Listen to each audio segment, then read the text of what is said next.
So Bernie Sanders was asked a dumb question yet again at his CNN town hall. Take a look. Hi, Senator Sanders. So my father's family left Soviet Russia in 1979, fleeing from some of the very same socialist policies that you seem eager to implement in this country.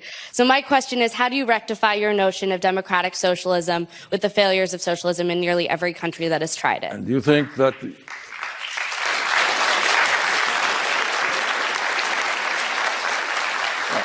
Thank you for asking that question. Is it your assumption that I supported or believe in authoritarian communism that existed in the Soviet Union? I don't. I never have, and I opposed it. I believe in a vigorous democracy. But you have asked me the question about democratic socialism, fair question, and let me answer it. I happen to believe that in the United States, there is something fundamentally wrong when we have three families owning more wealth than the bottom half of American society, 160 million people. Something wrong when the top 1% owns more wealth than the bottom 92%. Something very wrong when 49% of all new income today is going to the top 1%. And something is equally wrong when we have a corrupt political system made even worse by this disastrous Citizens United Supreme Court decision, which allows billionaires to spend unlimited sums of money to elect candidates who represent the wealthy and the powerful. So answer number one to your question is a radical idea. Maybe not everybody agrees, but I happen to believe we should have a government that represents working families and not just the 1% and powerful corporations. All right, that's point number one.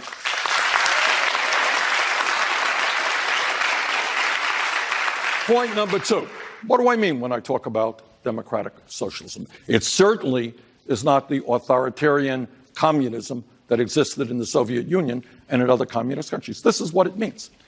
It means that we cherish, among other things, our Bill of Rights. And Franklin Delano Roosevelt made this point. Chris, I don't know if you remember, read about it, 1944, in a State of the Union address that never got a whole lot of attention. This is what he said, basically. It was a very profound speech toward the end of World War II. He said, we got a great Constitution. Bill of Rights protects your freedom of religion, freedom of assembly, freedom of speech, and all that stuff, great. But you know what it doesn't protect? It doesn't protect and guarantee you economic rights. So, Samantha, let me be very honest with you. I believe that in a democratic, civilized society, health care is a human right. Government should make that happen.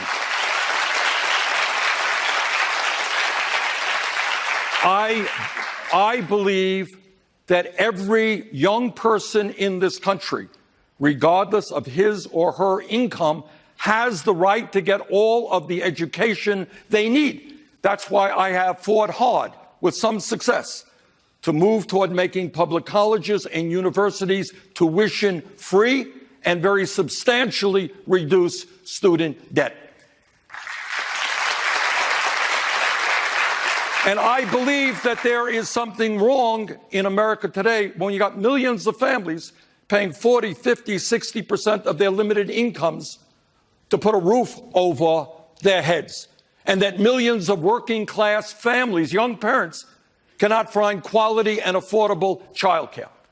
So I happen to believe that we have to address the issue of grotesque levels of income and wealth inequality, very, very rich getting much richer, middle class struggling, 40 million people living in poverty.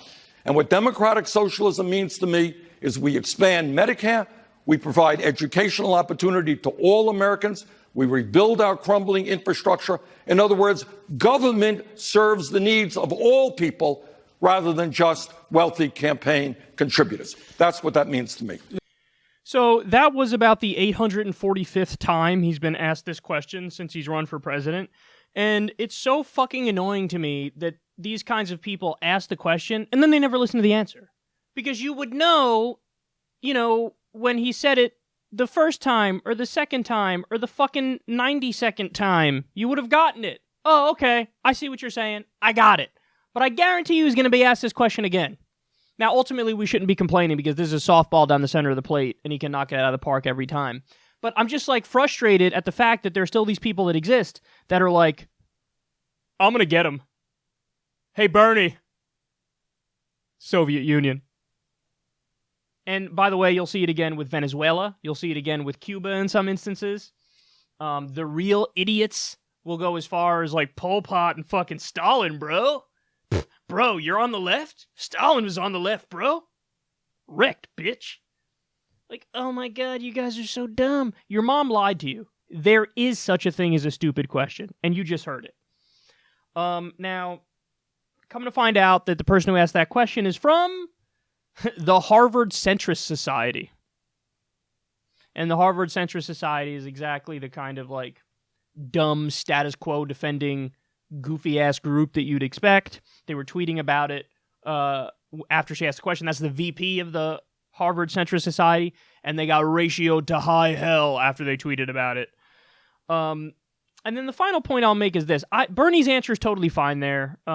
He really, because he just goes back to the basics. Like, yeah, here's what I want. I want a government that works for the people. I want Medicare for all. I want free college. This is all basic stuff. Other developed countries have it. His answer is fine, but I will say, I really do think Bernie initially screwed up the first time he decided, I'm going to describe myself as a democratic socialist. Because the textbook definition of a democratic socialist is it's a post-capitalist philosophy. Now, Bernie, love him or hate him, I love him, of course, his philosophy is social democracy. Social democracy and democratic socialism are two separate things. Social democracy is basically as far left as you can go within the confines of capitalism, where it's in favor of a mixed market economy. It's the Nordic model. It's the Scandinavian model. Another term for it is welfare statism. That's what Bernie supports. He supports social democracy. So he kind of mislabeled himself and called himself a democratic socialist, and he's been doing that for a while. And I think that makes it easier for the right to attack him, because they could say, oh, he doesn't believe in capitalism at all. And that's easier to caricature. That's easier to attack. So he kind of helped his opponents in that sense. Now, don't get me wrong. Even if Bernie had been saying all along, I'm a social democrat, they still would have attacked him and said, you know, he's a socialist, he believes in the Soviet Union, he believes in all that shit. I just don't know if it would have been as much, because he did himself no favors by initially labeling himself wrong according to the traditional definitions. Now, having said that, Bernie has been saying this now for so long that it is my opinion that now there are literally two definitions for democratic socialism. One of them is a post-capitalist philosophy, the other one is social democracy. Because he's now planted that flag. AOC's done the same thing. Hey, I'm a democratic socialist, and then she goes on to describe social democracy. So I just wish that from the beginning they labeled themselves correctly, but now the cat's out of the bag, and now I think they just made it easier for the right to smear them a little bit. But having said that, we know what they actually believe in, and it's the Scandinavian model, and it makes the most sense in the world, and it's incredibly obvious, and stop coming up with hacky bullshit responses to this.